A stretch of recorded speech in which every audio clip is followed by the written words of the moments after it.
This is Module 5, Lesson 6 homework. Here, just a basic, you have your length, your width, and your height. This whole thing here is 4, and this one's width is 2, so therefore this one has to be 2. So to find the volume of the figure up here, you would need 13 length, the height or the width here is the same, and it's 2 here, so it's 2 here as well, and the height on here would be 2. To find the volume of the lower figure, the length is 5, the width is 2, and the height is 2. You need to calculate each and then add them together. For the figure up here, we have our length, our width here, and our height. So you would have 21 times 9 times 7. If I were you, I would calculate 9 times 7 first, because you know that is 63, because that's a math fact, and then multiply that by 21. Here you have your length of 18. Your height would be, yes, 3, and your width 2, or vice versa. I would calculate this one first, because 3 times 2 is 6, and then 6 times 18. You add those together to get your total volume. On this problem, you need to use numbers to figure out the missing measurements. So for this box, we have our length, we have 3. Our width here is 3, and our height here is 5. Now notice the width is the same on all of these, so all of their widths would be 3. Okay.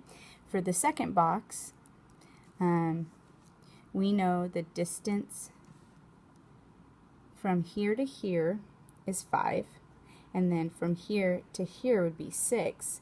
So if this is 5 here, from here to here, and here to here is 6, it would be a total of 5 plus 6 would be a total of 11. So the entire length here would be 11 for the length. The width would be 3, and the height here would be 4. Here, our length for this figure right here would be 6. The width is 3, and our height would be 4. Okay. Calculate them all and then add them together to get your total volume. Again, I would go ahead and multiply like these two together, which would be 12, and then 12 times 6. Same here, 3 times 4 is 12, then just do 12 times 11, and you'll probably have to write them down to figure it out. Alright, here, let's try to figure out, we have the length here is 10, our width here is 2, and we actually don't know the height yet. So we're going to try to figure it out. We know from here to here is 11. We also know, it's telling us the height here, we know from here to here it is 6. So 6, you would, if this whole thing is 11, you would subtract 6 from here, and it would be 5. 5 plus 6 would be your 11. So the height for this figure right here would be 5. Alright, our length for this is 12. Our width here, it says, is 4. And our height is 9. Multiply those and you will get your total volume. Alright, now we're going on to the back sheet. Now this one seems a little bit tricky. It says a planting box picture below is made of 2 sizes of rectangular prisms. We have this size and this size. There are 2 of these, and they're exactly the same, and 1 of these. One type of prism measures 3 inches. So one is 3 by 6 by 14. And the other one is 15 by 5 by 10. So we need to figure out which measurements goes with each one. So I believe that the length for these ones would have to belong to these measurements. So I'm going to assume that the one that has the 15 length would be this cube looking figure.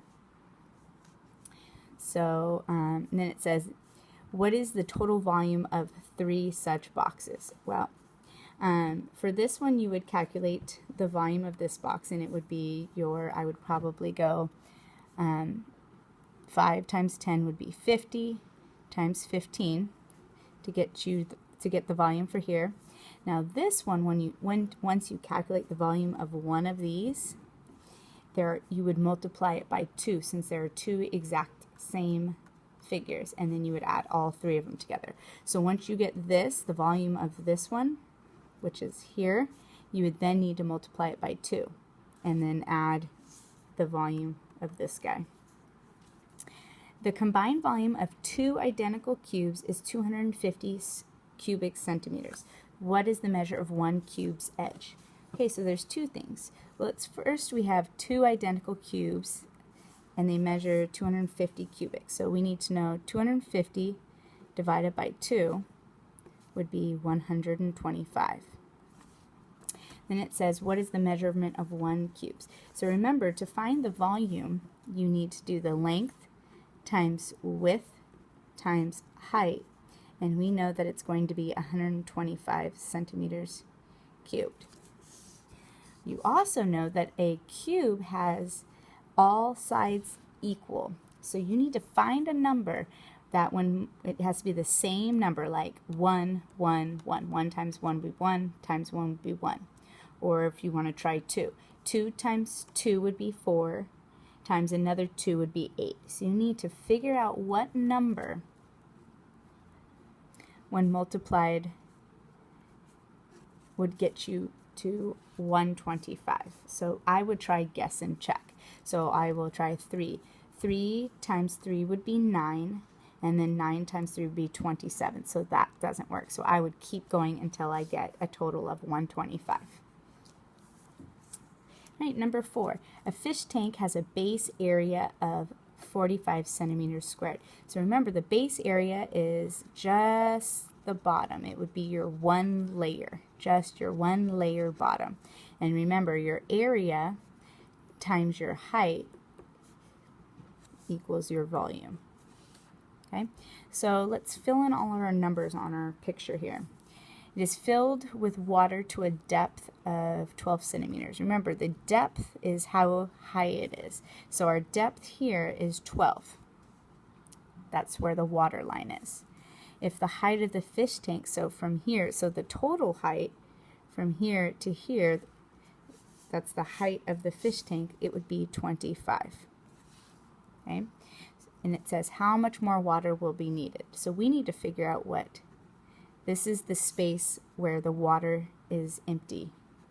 Okay, the water comes up to 12, but it should go all the way up to 25. So we know that our area is 45. Now we need to figure out what is the height. What is the height that we're missing? Because this is the area and times our height. So we know that this is 12. We would need 13 centimeters more to get to 25, because 13 plus 12 is 25. So our height must be 13. And that will tell you how much more is needed, because here's our area times our height, and it will give you your volume. All right, the last one. 3 rectangular prisms have a combined volume of 518 cubic feet. Prism A has 1/3 the volume of prism B. So here we have prism A, B, and C. So we're going to be comparing them. Prism A has 1/3 the volume of B. Okay, so if prism A is 1/3, then B would be 3 of these. The A would be 1/3, and this represents the 1 out of 3. Here, and then it says, and B and C have equal volume. So I'm going to just draw the same thing for C. So now we know that all of these together will equal 518. Okay? So if we count our units, we have 1, 2, 3, 4, 5, 6, 7 units. And all together they equal 518. Let's solve for 1 unit. 1 unit is 518 divided by 7. Find out what 1 unit equals and put it here. And B, you would need to find out what this 1 unit and multiply it by 3, and that would tell you what the volume of B is, and it would also be the same volume for C. So if you know B, you would know C. All right, good luck. Watch your calculations.